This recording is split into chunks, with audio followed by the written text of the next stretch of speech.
श्री विष्णु भगवान की जय। अतः पुरुषोत्तम मास महात्म्य कथायां प्रथमो अध्याय नैमिषारण्यમાં યજ્ઞ। નૈમિષારણ્ય એટલે કે જ્યાં એક નિમિષ એક ક્ષણ પણ પ્રભુના નામ સ્મરણ વગરની ન જાય એવું અરણ્ય। આ પવિત્ર સ્થળોએ આવનાર કોઈ પણ માનવ ગમે તેવો નાસ્તિક હોય તો પણ ઈશ્વરમય બની જાય છે।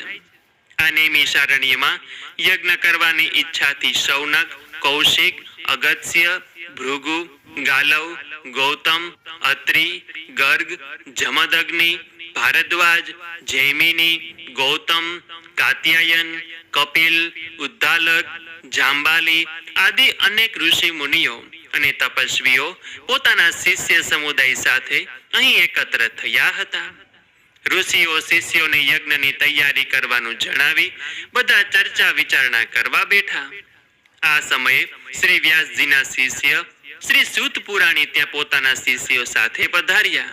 તેમને અહીં ભેગા થયેલા ઋષિ સમુદાયને જોઈને અત્યંત આનંદ થયો હતો। સૂત પુરાણી સ્વભાવે શાંત, સર્વગુણ યુક્ત તેમજ સર્વશાસ્ત્રોના જાણકાર હતા। આવા સૂત પુરાણીને એકાએક નૈમિષારણ્યમાં પધારેલા જોઈ ઋષિઓ તેમને સત્કારવા સામે ગયા અને આદરપૂર્વક તેડી લાવી આસન પર બેસાડ્યા। પછી તેઓ બોલ્યા કે હે સૂતજી, આપ જેવા ભગવત ભક્તનો સત્સંગ અનાયાસે થયો તે માટે અમે ભાગ્યશાળી છીએ।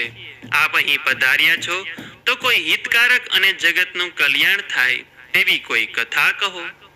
સૂત પુરાણી બોલ્યા કે હે મુનિ શ્રેષ્ઠો, તમારી આકાંક્ષા ઘણી ઉત્તમ છે। જેનાથી જગતનું કલ્યાણ થાય તેવો માર્ગ અતિ ઉત્તમ છે। હું પણ આવા કલ્યાણકારક ઉદ્દેશ્યથી તીર્થયાત્રા અર્થે નીકળેલ છું। હું પુષ્કર, મથુરા, પ્રયાગ, કાશી, ગયા આદિ તીર્થ ક્ષેત્રોમાં ગયો હતો। પછી દક્ષિણમાં તથા પૂર્વમાં બધા તીર્થ ક્ષેત્રોમાં ફરી બદ્રિકાશ્રમ ગયો હતો। ત્યાંથી સરસ્વતી નદીને કિનારે આવેલ સિદ્ધ ક્ષેત્રે ગયો હતો અને ત્યાંથી હું હસ્તિનાપુર ગયો હતો।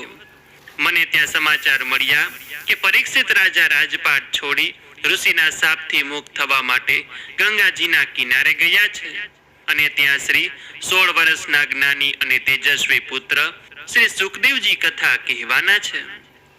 અહીં અનેક ઋષિ મુનિઓ તપસ્વીઓ કથા સાંભળવાના હેતુથી એકત્ર થયા હતા અને હું પણ આ કથાનો લાભ લેવાના હેતુથી ત્યાં જઈ પહોંચ્યો। ત્યાં સૌએ સુખદેવજીનો ઘણો આદર સત્કાર કરી બેસવા માટે ઉત્તમ આસન આપ્યું।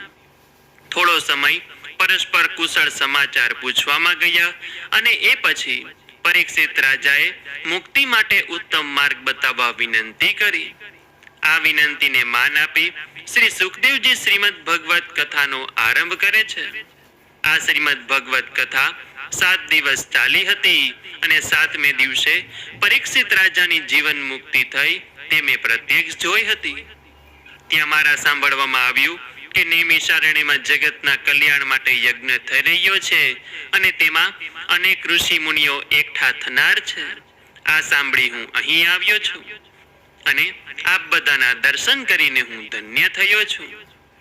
ઇતિ શ્રી બ્રહ્મનારદ્ય પુરાણના પુરુષોત્તમ મહાત્મ્યનો નૈમિષારણ્યમાં યજ્ઞ નામનો પ્રથમ અધ્યાય